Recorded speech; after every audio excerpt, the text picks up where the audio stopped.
All right. Um,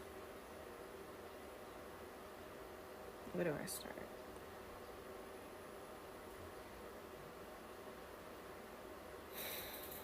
This is actually turned out to be a little more emotional than I thought it would. Give me a minute. Okay, I'm back. I know you see the title. It is not clickbait. That really happened. Before I get into the story, I want to give you a little backstory. So, I grew up extremely sheltered. My mother was super strict with me. Out of my six siblings, I feel like she was only strict with me. Don't know why. I couldn't wait to get out of my mama's house. So it got to the point where she even went to college with me, had all classes with me. That's another story for another time. But she was just so controlling over my life. I couldn't wait to get out. And so when I got with my first husband, we had planned, like, for my 20th birthday, we were going to move in together. I was going to, just pack all my stuff and dip. That went completely left field. My mom tried to keep me from leaving. That's another story for another day. But yeah, so after I left my mom's house, we ended up moving to Indianapolis. I didn't see my family for a couple months until finally one day I was like, you know what? I want to go see my family. My nieces were having a birthday party, and I wanted to take the bus up to Chicago and see my family for my niece's birthday. So it's February 2007. I had decided that I was going to catch the Greyhound up to Chicago from Indianapolis. Me and my first husband had gotten into a little argument because he didn't want me to go. He said that we didn't have the money to go, but it was my money because I was working. And so I told him, like, yeah, we do have the money to go, especially when you're having these extravagant parties every other weekend, hundreds of dollars. I can afford to go to Chicago. The Greyhound ticket was like $20 or something. And I had a little spending money. So, packed my bags, got on the Greyhound bus, went up to Chicago. Now, I knew I was pregnant before I got to Chicago. I did not want to tell my mom because I knew my mom. And I wanted to make sure I was out the first trimester before I said anything to anybody. But I did tell one of my best friends, and I told my cousin. Now, I will say we probably was doing a little bit too much on that Yahoo page. I forget what it was called, but it's way back when, y'all. I'm a millennial. So this is when Yahoo had like pages and stuff similar to like MySpace and Black Planet or whatever. And so we were making little subliminal comments, and my auntie caught on that I was pregnant. She asked my cousin. My cousin admitted that I was pregnant. And then she told my mama. So my mom didn't say anything immediately. But I could tell something was up because she started acting funny. And she started acting like she was irritated. She had an attitude, blah, blah, blah. And so finally, after a few days, she called me in her room. And she just flat out asked me, like, are you pregnant? And you weren't going to tell me. And I was pregnant, so I was emotional. I just started crying. And I'm like, yes, I'm pregnant, blah, blah, blah. And she was like, you're getting rid of it. I'm like, what? No, I'm not. I'm not getting rid of it. And she was like, you did this on purpose, blah, blah, blah, blah. I saw your journals when you left the house. Now, let me backtrack. When I lived with my mom, yes, me and my first husband did talk about having kids together. And I might have wrote that in my journal. But at one point, we did try on purpose for like a month or two. Nothing happened. I was like, you know what? I don't want to right now. Let's not try no more. And then, boom, when we wasn't trying, I ended up got pregnant. So she was like so mad that I was pregnant. She was like, I'm about to call a family meeting and everybody's going to be on my side. We're about to, basically she wanted to have backup to convince me that I was getting an abortion. Now, another backstory. My mother is a super saved, extremely self-proclaimed devout Christian, pro-life. She's been pro-life my whole life. As a matter of fact, one of the stories she's told me my whole life is that abortion is murder, abortion is wrong, um, and she calls me her faith baby because she wanted to abort me because I was her fifth child. She was already a single mother. She had broke up with my father and then found out after breaking up with my father that she was pregnant with me and she didn't know what to do, and whatever her story is. And she always talked about how she had to depend on God, and God came through for her. And her cousin, remember this cousin because it's the same cousin that she advocated for her granddaughter later on, but her cousin told her not to abort me, to have faith. And so she had faith in God. She ended up getting a job at Sears when she was like 6 months pregnant with me because she wasn't showing that much. She was wearing big shirts. Nobody asked. And right at her probationary period is when her benefits kicked in and she took maternity leave. And so she always talked about don't have an abortion. Abortion is murder. God's going to work it out for you, blah, blah. Mind you, this is what I've heard all my life. All my life. As far back as I can remember. This is the story she's told me. Abortion is murder. We're Christian. We're pro-life. Blah, blah, blah. So needless to say, I was confused. Because why are you forcing me to get an abortion if you pro-life? What happened to all that talk about having faith and depending on God and blah, blah, blah, blah, right? So, fast forward. She ends up calling this huge family meeting. When I say huge, I mean it was all of my siblings, their significant others, if they had any at the time, all of my cousins that came, that could come, my aunts. Not no uncle. My uncle was in the street, the one uncle I still had. But, yeah, she called this huge family meeting at our house, set me at the table. I mean, it was so many people, like the kitchen was overflowing, and we had a two-sided kitchen with a eating kitchen, like one side for eating in and one side for cooking. There was people everywhere. And everybody was complacent on me killing my baby. Oh wait, I need to back up first.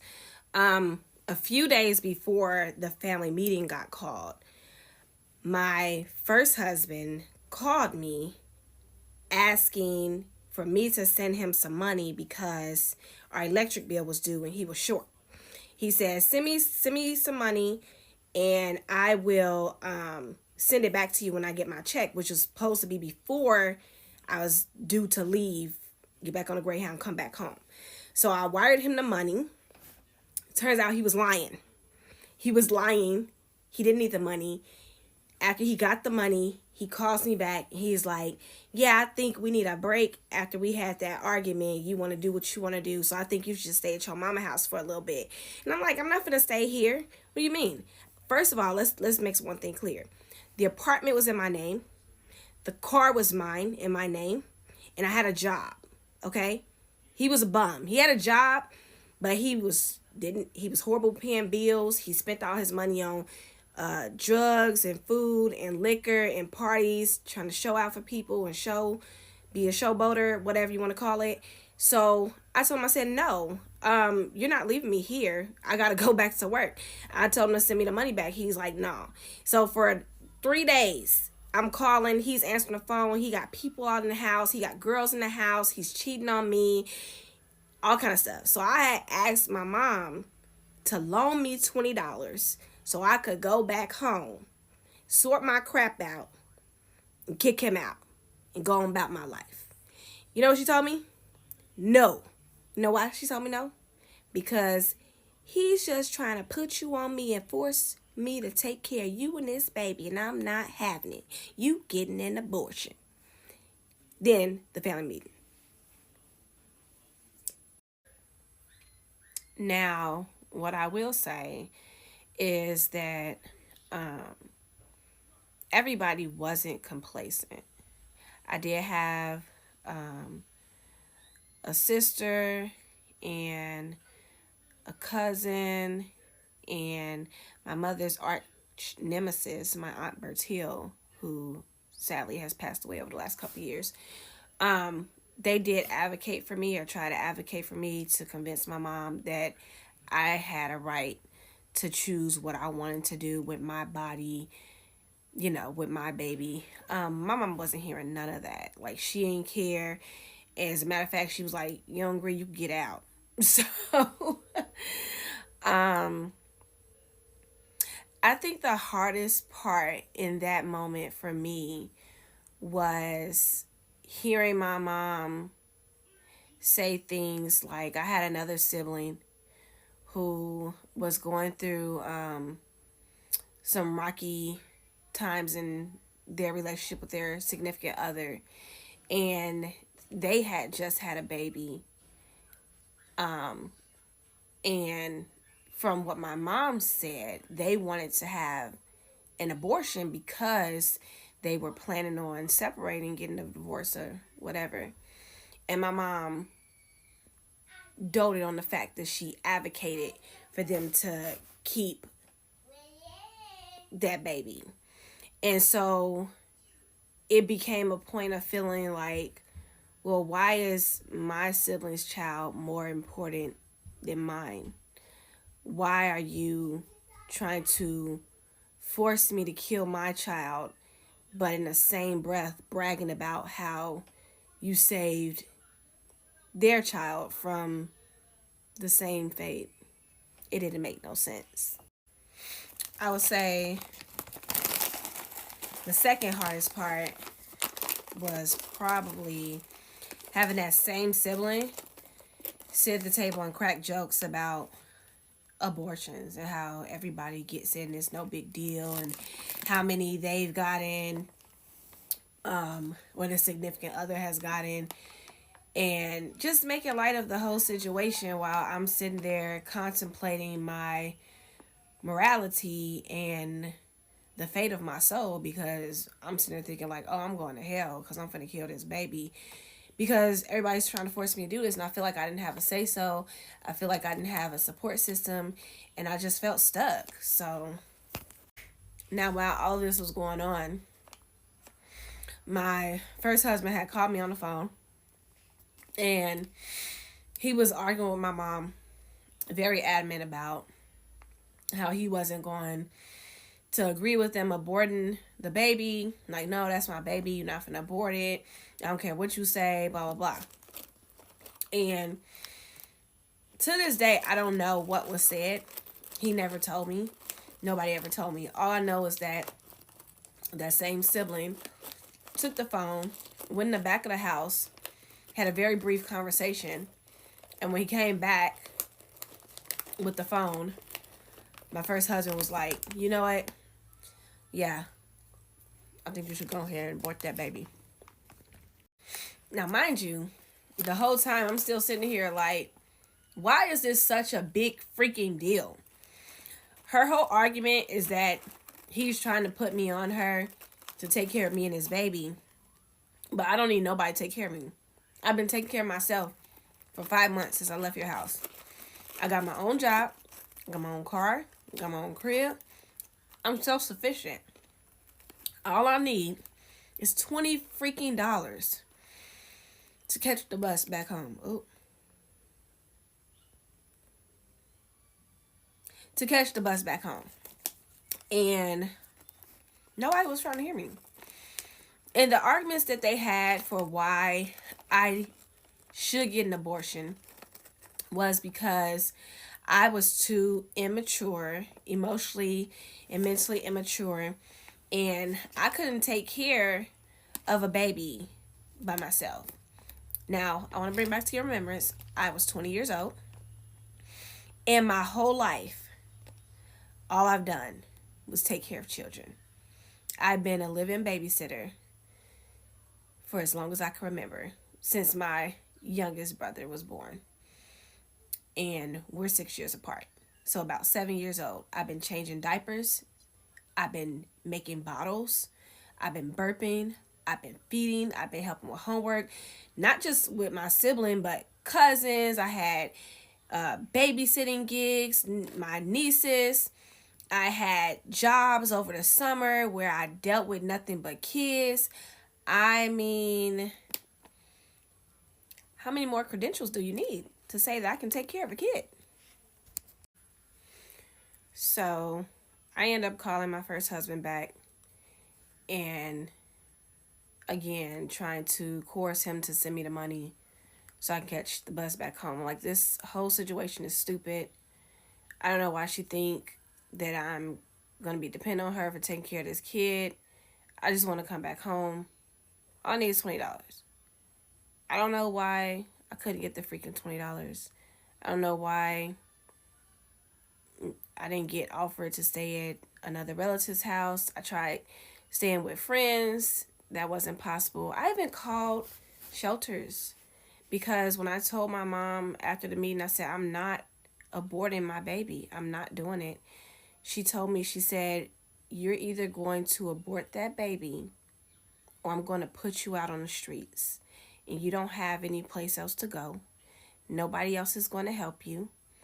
Do you really want to be pregnant on the streets of Chicago in the middle of February with no money and no help?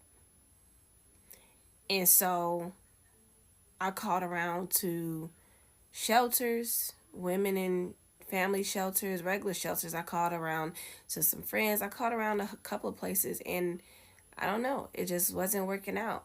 So, and I couldn't get the $20. Looking back in retrospect, like, I talked to a couple of my siblings about it, and they too was like confused. Like, I don't know why I guess we were just like disassociated from the situation where nobody could figure out why I didn't get the help or the advocacy that I deserved. Yeah, but so long story short, I ended up being at my mom's house. She refused to give me money for anything. Like, she controlled my life for the next 2.5 months. And yeah.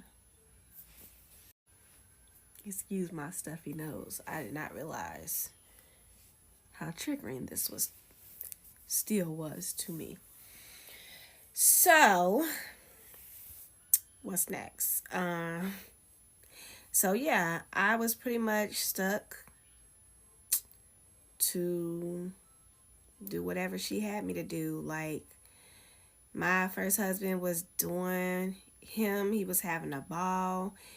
Every time he called me or if I called him, there was all kind of people at the house. It was loud. It was party central. He was going to the bathroom, whispering in the bathroom so the females that he had over didn't hear him talking to me. It was tough. And then on top of that, my mom was just doing the most. Like, so I remember she had called around trying to figure out where she could take me to go get an abortion that she didn't have to pay for. So she ended up finding some agency. I don't know if it was Planned Parenthood or someplace else. I don't think it was Planned Parenthood. I'm pretty sure it was another agency in Chicago that did like abortions and stuff. But they had a grant. But before she found them, she had called this other place that she found in the Yellow Book pages. And they said they did abortions and stuff. And so she took me there. And they took me back in the back room. They asked all these questions. And then they gave me an ultrasound. And when they gave me the ultrasound, I saw my baby like moving on the ultrasound, waving and stuff, and just bouncing all around or whatever. And so they were like, you know how they do, like, oh, look at your baby. That's your baby. You don't want to kill your baby.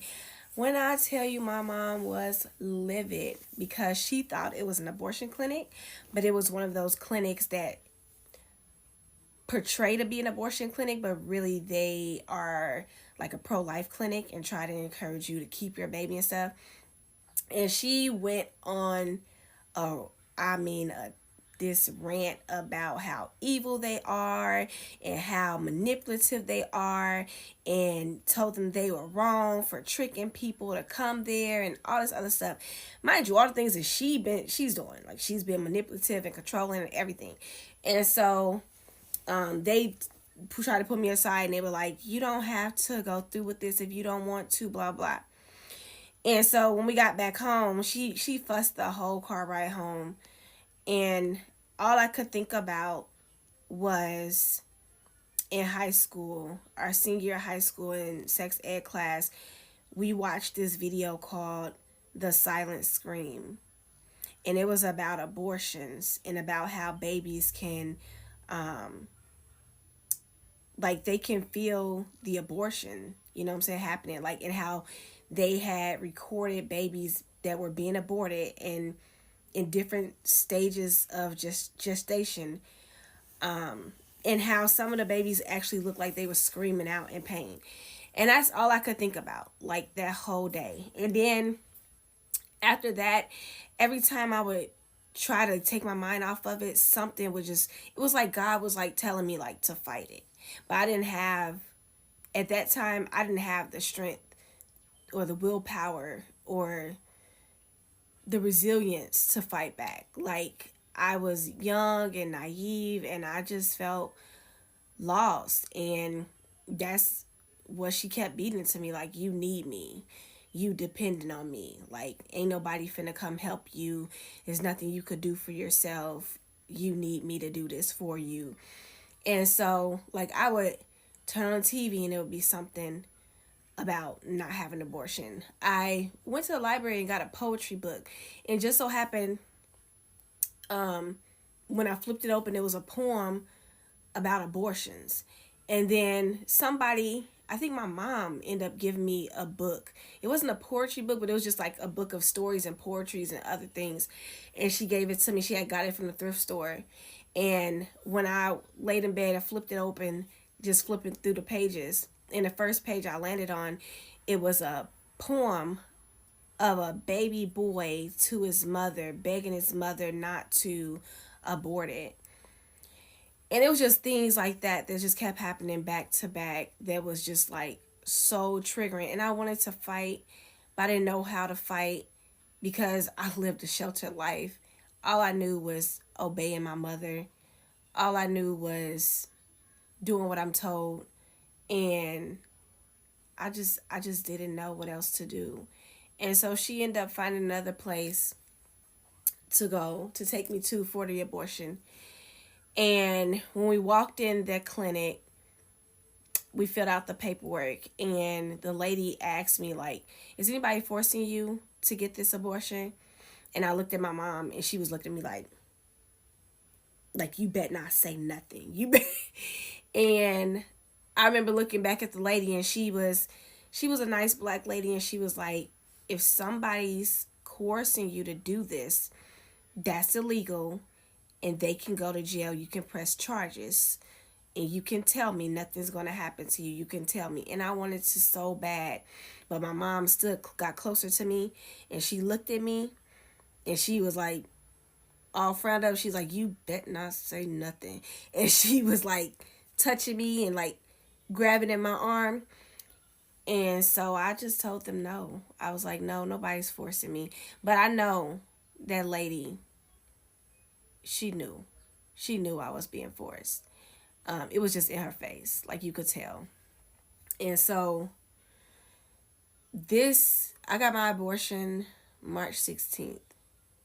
I remember because I got 5 kids, and all of my kids, I've noticed that their birthdays like line up with that event. That's another story. I digress. But March 16th, I went in to have the abortion, and it was horrible. It was horrible. I laid on that table. I could feel my baby. And mind you, I got the abortion just in the nick of time. Like, I was a few days away from the cutoff of not being able to have an abortion because I was like already about 12 weeks pregnant. So I was at the end of the first trimester. And you go in that room feeling, you may not be able to feel the baby move, but you could feel that you're pregnant. And then you wake up on this table in a room full of other women and you just feel empty, like lifeless. I don't even know how to explain it. But that experience was very traumatizing. Not just leading up to the abortion, but that day, like being in the room with all those different women coming out of having abortions, throwing up in the buckets, other women next to you crying, snotting, bawling. Like there was one lady there who was a Muslim. She was crying about how she really didn't want to have the abortion, but she already had 7 kids. And because of their religion, she got pregnant because she couldn't take birth control or something. And her husband didn't know about the abortion. And then you had other women who was there, like this ghetto ratchet chick who was in there talking loudly on the phone, bragging about it being her 4th abortion in the last couple of months and how she was about to hit up the club later. It was different. It was different. And when I left the facility, my sister stopped by, picked us up. We went to Target. I remember we went to Target, and it was like my eyes was open to every pregnant woman in the whole world. And I was just filled with so much anger and resentment and hatred for everybody. Pregnant women, new babies, my family, myself, I wanted everyone to be unalived in the blink of an eye. Okay, everybody, I'm back. I know it's a new day. I needed to take a mental break from storytelling last night. And I'm going to try to finish this story tonight because I do have other stories to get into. But I'm going to try and finish this story tonight. And just a reminder, all my stories are real life events that happened to me. And I'm telling them from my perspective. So, where did I leave off at? So after I had the abortion, my mom became like her normal self. She was back being all talkative, lovey-dovey. Hey, you want to go to the store with me? You want to do this? You want to do that? Like, just love bombing me. And my first husband was still, by this time, he had moved some friends into my place, our place, whatever you want to call it. Either way, he had moved them in because every time he would call me, there's like a whole bunch of dudes in the background. I'm like, who is that? Oh, this is this Snoop, this Tim, this whoever. So I'm like, what are you doing? Like partying every day? And this man still would not send me my money back. He was adamant, like, no, I'm not putting you off on your mama, but I think we need a break. And it was like a forced break. My mom still would not give me the money. Nobody would give me the money. And it got to a point where I was like, what are you going to do? Keep me here? She was like, you don't need to go back in that situation. That's too much drama. That's too much stress. You don't need to be with him. Blah, blah. Fine, Danny. I didn't want to be with him anyway. That's another story. But I wanted to leave my mom's house because, like I said before, my mom was so controlling and so strict with me all the way up until adulthood that I feel like we just vibe better when I'm not under her roof. When I have the freedom to go and do as I please, because as I please, not as she please me to do. But yeah, so this went on for about another good month or so. where I just kept asking, like, can you just help me get home? Like, bus ticket, drive me there, whatever. I don't want to be here. I want to go home. It got to the point where, I was just locking myself in my old room most of the day in bed. I didn't want to come out. I didn't want to do nothing because I got into a state of like severe depression. At the time, I didn't know I was severely depressed, but I was just like severely depressed. I was crying all the time. I was angry all the time. I couldn't, I was resentful of people all the time.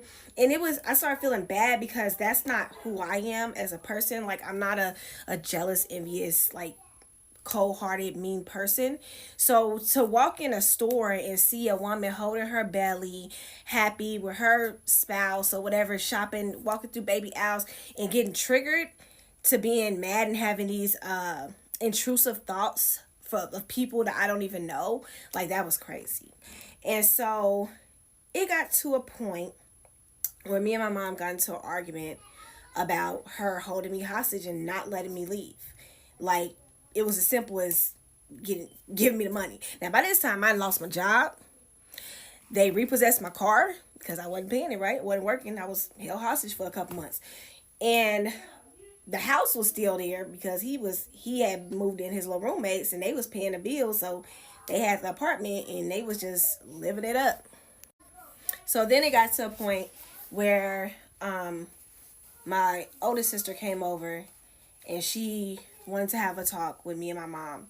And so my mom and me are sitting across the table from each other, and my mom is like, I don't understand why she keeps trying to leave. You're so ungrateful. I'm just trying to help you out, blah, blah, blah, blah. And I'm like, I don't want to live with you because I can't. You nag all day, every day. You wake up as a crack of dawn, yelling, screaming, fussing about any and everything. You control my life. I can't do nothing. Any money I have, you take all my money. That's been going on since I was a teenager from my first job. My mama took all my money. That's another story for another time too. But she got to the point where, and I wasn't like yelling at her or nothing. I was speaking sternly, like, no, I don't want to live with you because of this, this, and this. And she started crying. I remember looking at her like, are you for real? You're the one crying after what you just did to me, and you're the one crying because I'm telling you I don't want to live with you? What the? So then my sister's like, okay, well, what do you need us to do? And I sat back and I'm like, $20 for a bus ticket would help. Right? That's what I've been asking for. So fast forward, she gave me a bus ticket and a couple of dollars to have in my pocket. They put me on the bus back to Indianapolis. Now, by this time, I'm pissed, right? Because this could have been done a long time ago and you could have got your money back. I would have still had a job. I would have still had a car. And I still would have had my kid. So I was hot about it. I'm like, really? It took y'all 2.5 months to send me home so I could square up with this nigga and settle things, make things straight. Really, 2.5 months. That's what it took. But so when I get off the Greyhound, I didn't have enough money to catch a taxi. So there was, at the time there was like taxis lined up for when you get off the bus to help you go where you need to go. And so I went up to a taxi driver. I asked him, I said, how much is it to go here? And he was like, oh, it's going to be this much. I'm like, counting my money out. I'm like, I don't have that much. So I'm like, do you know where the nearest bus station is? And he so I could catch the bus. And he's like, you know what? Don't worry about it. I'm going to give you a ride free of charge. It's on me. That's favor. And so pull up to the house.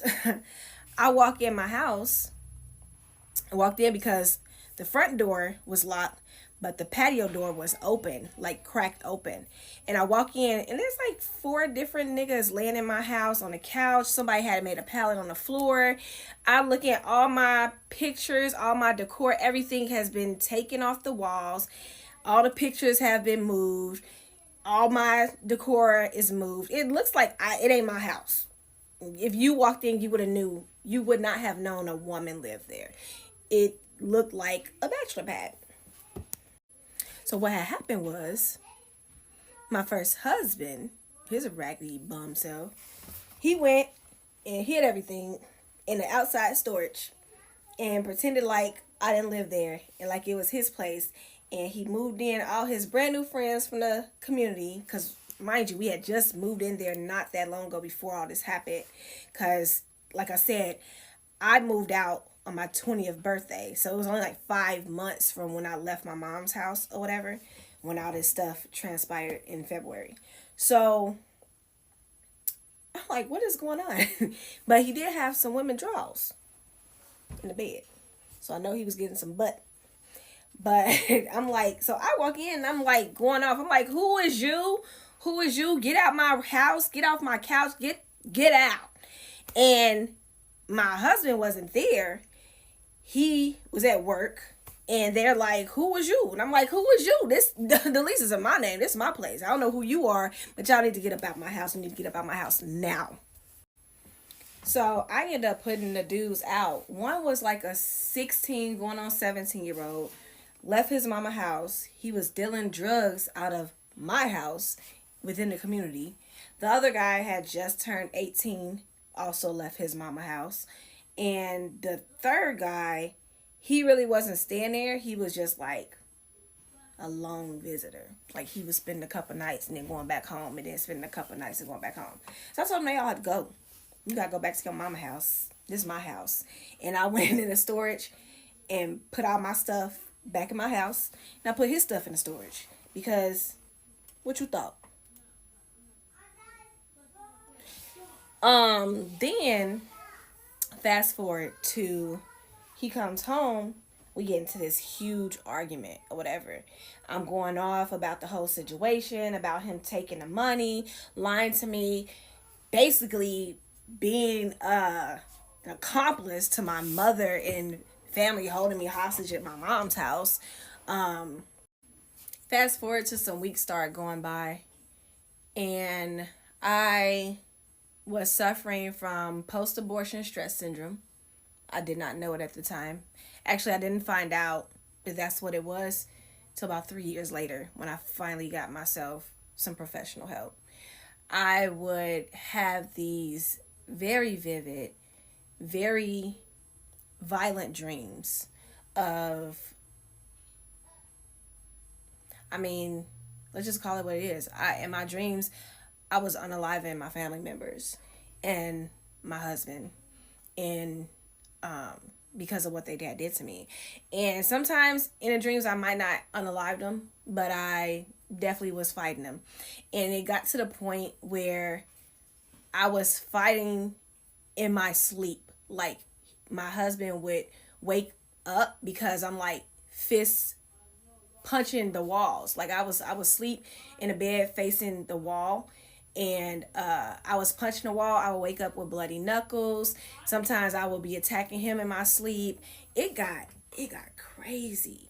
I couldn't control like these crying outbursts. Like I'll be in a shower and just break down, falling on the floor, laying in the shower, just bawling, crying because of the trauma that I had went through. Nobody apologized. Nobody. Not even years later. Years later, I tried to confront a couple of family members about it, and either they told me they didn't remember it happening. Actually, let me take that back. Two of my sisters did apologize. They apologized for not being there for me like they should have been, because they too, like I said before, they felt like they was just disassociated. But other people, they either didn't remember. If they don't remember, then, what can I say? You don't remember. And then my mom, anytime I tried to bring it up to her, which was twice, years and years had passed. Like the first time I tried to bring it up to her, she got really defensive, went off on me, hung up the phone. And then the second time I tried to bring it up to her, which was just about 6 or 7 years ago, she again was very defensive, told me she didn't owe me an apology. She took it up with God, and that's the only forgiveness she needed. But yeah, I was so traumatized that I was breaking down crying. I was fist fighting walls, fist fighting people in my sleep. And it got to the point where I was like, I feel like the only rational thing I could think of is I want my baby back. And I don't want to be with you, but I want my baby back. Just give my baby back and I'm a dip. And so it ended up where I did get pregnant like within a couple months after that, because all that stuff happened. That was April, May. By end of July I was pregnant, and I didn't find out till about my mom's birthday, which is funny because that's been the case with almost all my kids, including the ones I've lost. But I didn't want to tell nobody. I was so scared. Like in my mind, I was just thinking like, if I tell somebody, gonna take this baby away from me. Or my mom being a super Christian, I kept thinking like she's gonna pray to God to kill my baby and I'm a miscarry. I didn't tell nobody. Nobody. No, the only person who knew obviously was my husband, and we end up having to move to Fort Wayne, Indiana, because he had a whole son. I didn't know about it. So we got a letter in the mail that his son, who was about 4 or 5 at the time, about 4 years old, had got put in the system. And we had to move to Fort Wayne so we could try to get custody of him. I didn't even know he had a son. We had been dating for over a year and a half. Nobody in his family said nothing about it. He didn't either. As a matter of fact, I was so terrified of losing my baby to my family or my mom again. I didn't even seek prenatal care until I was about 5 months pregnant. And the only reason why I went is because I kept being itchy down there. And it's like my first official pregnancy, I guess you'd call it, because I didn't get that far with the other one. But so I went to the doctor, and they told me that I had chlamydia. And I was like dumbfounded because I'm like, what? No. I literally told the doctor, I said, no, that can't be. You got the wrong chart. I need you to go back out there, check the name, and come back with the right information, because that's not me. Nope, can't be. It can't be. Because he got tested before we tried again, and he was clean. And he the only one I've been having sex with. So, what you talking about? So the doctor looks at me and he's like, no, it's the right chart. And you got chlamydia and you need to fill out this paper and list all the people you've had sexual contact with. I said, all the people I had, what do you mean? He is the only one I've been sleeping with. And he just sitting in the corner like this. Like not even, he don't want to make eye contact, nothing. So the doctor's like, now you can tell the doctor is like clearly awkward and is put in this little predicament. He's like, you know what, I'm just going to leave out the room. I'm going to let y'all talk about it. So I look at him and I said, who you been sleeping with? He's like, I ain't been sleeping with nobody. Who you been sleeping with? I said, I know you lying to me.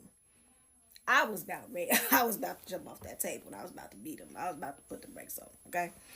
And so he tells me, he's like, I don't got nothing. Maybe you got it from the toilet, from sitting on the public toilet. I said, nigga, do you not know how STD work? It's a sexually transmitted disease. How I get off the toilet? How? Come to find out, he was laying pipe to his coworkers.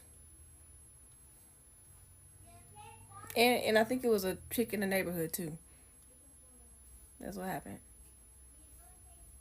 Before we moved to go get his son, that's what happened. He was cheating on the low. That's my fault. Kinda. Because I took him back. I mean, I ain't take him back. But, price I had to pay to get my kid back, right? Okay, hopefully this is the last part of the story time before I dive in and answer some questions that have been popping up in the comments. I haven't read all of them, but I've seen a few of them. Um, so backtrack. Yes, I was still communicating with my mother. Don't ask me why. She's my mom, I guess. That was the mindset I had at that time. And so, while all of this was going on, her cousin granddaughter was pregnant, or had got pregnant, and she was a few years younger than me. Mind you, I was 20, so she was about 17, 18 years old. And the grandmother, now remember, this is the cousin that had told my mom not to abort me, right? Also in the church, also Christian, whatever. And so she had told my mom that she wanted her granddaughter to get an abortion and blah, blah, blah, blah.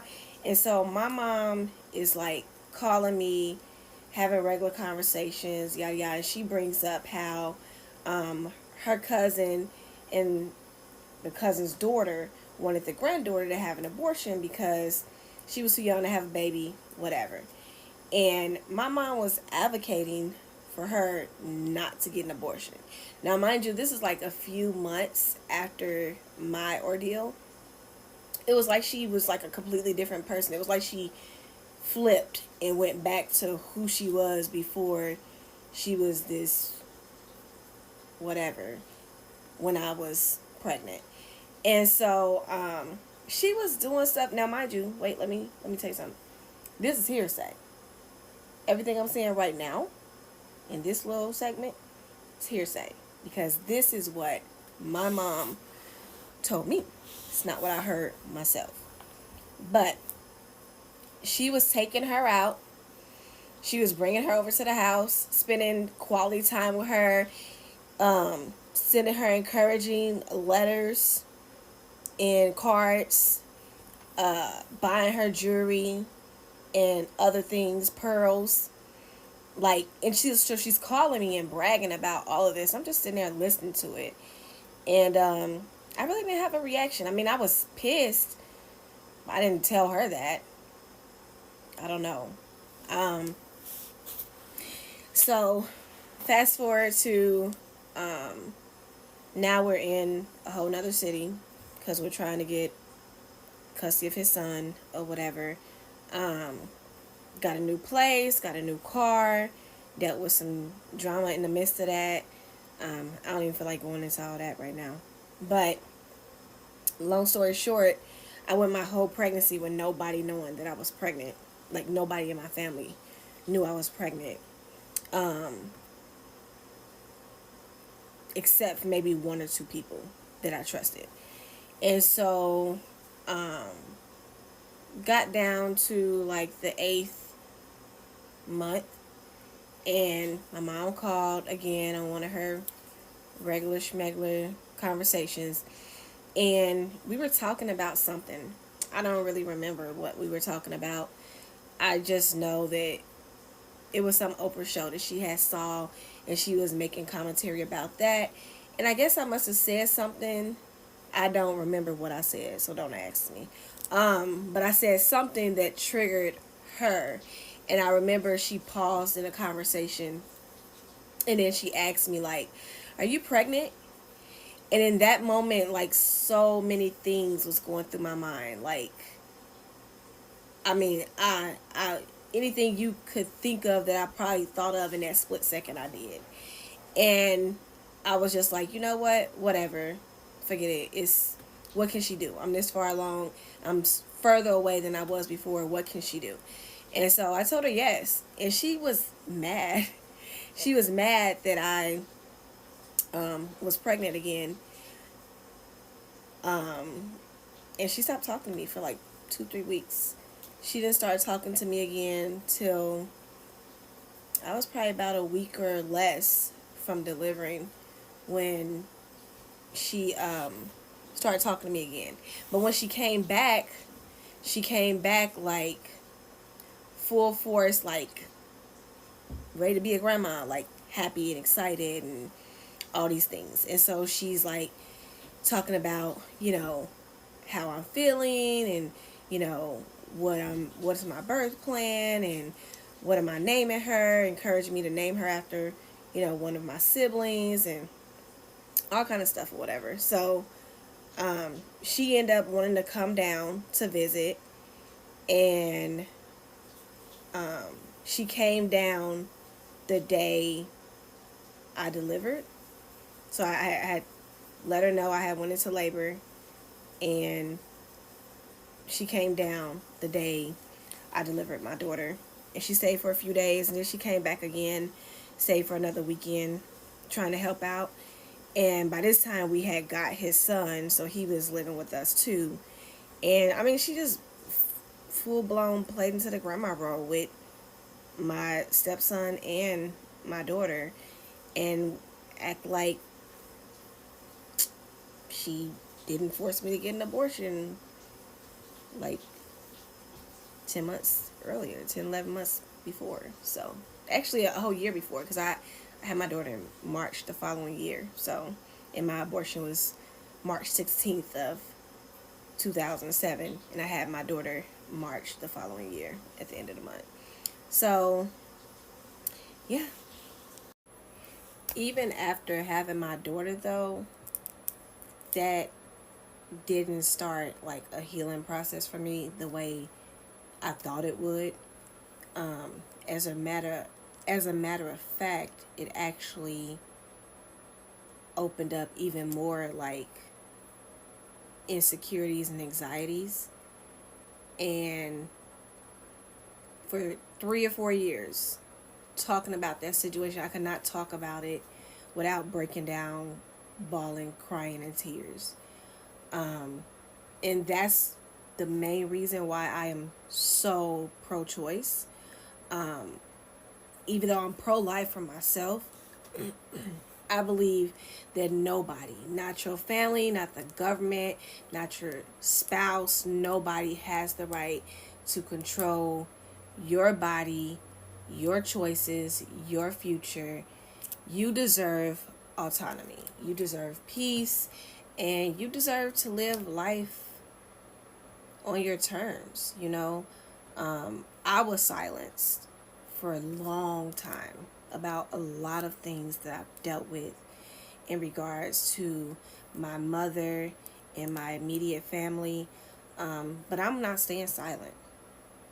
My story is mine, and I will tell it so that nobody else has to feel alone.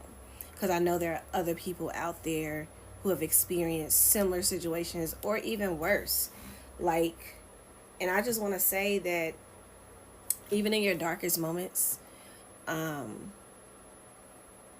you're still worthy of love, peace, and healing. And I pray that for you.